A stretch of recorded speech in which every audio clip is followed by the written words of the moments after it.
26 მაის 19 საათზე დაანონსებული არის აქცია თსუ-დან მსვლელობა პარლამენტის შენობისკენ. ალიანსმა დაანონსა. და შემდეგ მესმის და ვკითხულობ სხვადასხვა ტექსტებს ამ აქციაზე. რა არის მიზანი, რატომ უნდა გამოვიდეთ, ასჯერ გამოვედით და მერე რა. სანამ ალტერნატივა არ გამოჩნდება, არაფერს აზრი არ აქვს. ოპოზიცია ბრალია ყველაფერი, ოპოზიცია არ ვარგა. ეს კლასიკა უკვე ყველა უნიჭო და უტრაკო ამას იმეორებს 24/7-ზე სოციალში იქნება თუ ტელევიზორში თითქოს ვინმეს ან მე ან რომელიმე სხვა მოქალაქეს რაღაცა ის კონდეს განსაკუთრებული ვალდებულებები კონდეთ ან რაღაც მოსასწავლები ჩავიდინოთ. კიდე არის რომ პარტიები ვერ ამობილიზებენ ხალხს, მეგონება მე სადმე ბუჩქებში მყავდეს ხალხი დამალული და მეზარებოდეს ამ ხალხის გამოყვანა. ხო და უკვე ტონა აზრებია. ერთ სულზე 20 აზრი მოდის. მათ შორის შეათურთიად გამომრიცხავ. ხოლო მე საერთოდ ისიც არ მესმის, რატო ფიქრობს ვინმე რომ მე ამ იმეს ხალხის რაღაცა არის გაღვიძების ის ამაკ ვალდებულება. იმიტომ რომ პოლიტიკოსი ქვია, აი ნუ გაატრაკე. მართლა რაღაც პოლიტიკოსი ქვია და ამიტომ რაღაცა განსაკუთრებული ვალდებულებები მაქვს. და ვისაც პოლიტიკოსებს ეძახით. აი რამდენი ადამიანი ეგეთ ერთი რავი 2000 ალბათ ხო დაახლოებით აი. აი ხალხი რომ უცებ პენსიაზე გავიდეს ჩემი ჩათვლით. ალბათ თქვათ რომ დავიღალეთ, მოგდეს და აღარ გვინდა, რავი, შვილებს გვინდა მიხედოთ. ან რავი, შეიძლება დაგვიჭირონ, ხო? ან გრძალავენ აგერ მაგალითად. აი მე შერასაპირე.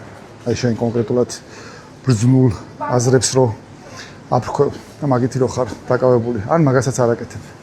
მაგრამ მე ვისკენ იშვით ის და როგორ აგზელებ ამ რაღაცა იმაში უთავმოყარეო წუმპეში ცხოვრებას. მე ვისაბრალებ ყველაფერს, მათ შორის საკუთარ სიმხდალეს და უნარობას. ნუ იდეაში რა მოიგონებ ალბათ რამეს ენას ძვალი არ აქვს და სხვა თუ არაფერი გადაბარგდები იმ მრავალრიცხოვანი ადამიანების რიგებში, რომლებიც ახლა იმას ელოდებიან ახალი ქართველი მადიარის გამოჩენას ან იმას ელოდებიან რუსეთის დაშლას. რადგან ახლა ამ წუთში ეგ არის ყველაზე უსაფრთხო და თან რაღაც პონჩი მოდური თავშესაფარია ყველა შეშინებულისთვის ან ნაადრევად დაღლილისთვის.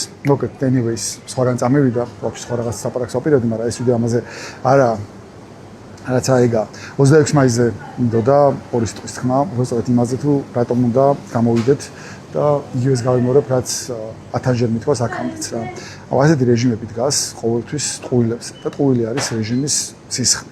მის გარეშე ის უბრალოდ ჩამოიშლება. ხოლო ერთ-ერთი მთავარი ტყუილი, რაზეც ეს რეჟიმი დგას და მისი მილიონერი მსახურები დგანან, არის ის, რომ თითქოს ისინი არიან უმრავლესობა ყოველ ჯერზე, როდესაც ქუჩაში გამოდის ბევრი ხალხი, მათი ეს მითი ინგრევა. ანუ მათ ნაყიდ თუ დაშინებულ ხარდაჭერებში შეიძლება ბზარი.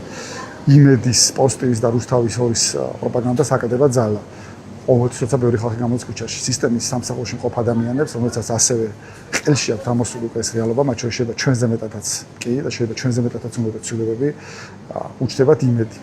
ციხეში მყოფ ადამიანებს, რომლებიც მხოლოდ საჩვენებლად ყავთ, საჩვენებლად დასაჭეს, ოცხერმა ვერ გაბედენ ხის ამოღება, აი იმ ხალხს უჩნდება იმედი. ნაწამებ ადამიანებს, რომლებმაც ვერ იპოვეს სამართალი, ჯოჯოხეთი გაიარეს, უჩნდებათ იმედი. და ბოლოს ჩვენ ხედავთ ერთმანეთს, რომ ისე ვიქავართ, ისე ვაგრძელებთ ბრძოლას და ერთმანეთს რაღაცნაირად ვავსებთ იმედით და წმენით. ჩვენი მეგობრები დავის სამყაროში ხედავ, რომ ჩვენ ვაგრძელებთ ბრძოლას და მათაც მეტი мотиваცია უჩნდებათ, რომ ჩვენ რაღაცნაირად დაგვეხმაროთ. თუ გამოდივარ ბევრი მაშინ ხდება ეს, მაგრამ პირიქითაც ხდება, როდესაც შენ რაიმე იზეზით, რა მიშეობა რომ უიმედობის გამო, დაღლილობის გამო, სიზარმაცის გამო, გაურკვევლობის გამო, რავი მიზეს ყოველწლიურად რჩები სახში. რეჟიმი უფრო მარტივად ყიდის თავისი ტყუილების კასკადს, რომ ისინი არიან უმრავლესობა, რომ ისინი წარმოადგენენ ქართულ ხალხს, რომ ხალხში პროტესტი, ბრაზი და ცვლილებების სურვილი არ არის ან აღარ არის, რომ რომ ჩვენ შევეგუეთ იმას, რომ ახალგაზრდები აწამეს გოგოების სცენას, ქალები, რომლებიც ღირსებას იცავდნენ ციხეში ჩასვეს, ქვეყანა მოაქციეს სულ იზოლაციაში, ცხოვრება გააძვირეს, ქაჯები და უნიჭოები აღაზევეს და დაგვასვეს თავზე. ფუფუნებაში ცხოვრობენ, სასახლეებში ცხოვრობენ, ამას აღარ მალავენ, იპარავენ ბაგაბაღების, ჯარისკაცების, მოხუცთა თავშესაფრების ფულებს, სახში ულაგია ცეიფში მილიონები და ოქროზოდები. ამაჩოვის არის ადამიანები, რომელსაც პრემიერს და იმას ეძახიან, პრეზიდენტს ეძახიან, ეგ ადამიანები ლაქიებად ყავს დაყენებული ერთ ვიღაც ფულიან კაცს და ის ორი ამას ითი თელი რა ვიცი მონდომებით და სიამაყით ასრულებენ მაგროლებს და ასე შემდეგ და ასე შემდეგ. აი თითქოს ამ ყველაფერს შევეგუეთ, როდესაც შევჩები სახში. და ყველაფერ ამას თუ გააპროტესტებ მათ შორის, ტროტუარზე დგომის გამო შევა გაგიშვან ციხეში. ერთი წლით. ხოთ ყოველ ჯერზე, როდესაც შენ რჩები სახში, აი ამას აწერ ხელს, რომ ამას გაიდის რეჟიმის პროპაგანდა, რომ შენ დაგაკარგინა არა უბრალოდ რაცა ყველაფერი, რასაც მთელი ცხოვრება გასწავლინე, რომ ეს არის ქართველი. ამეთ და რაც შორის საამაყოთ ჰქონდა. ამით დაგაკარგინა უბრალოდ ადამიანობა.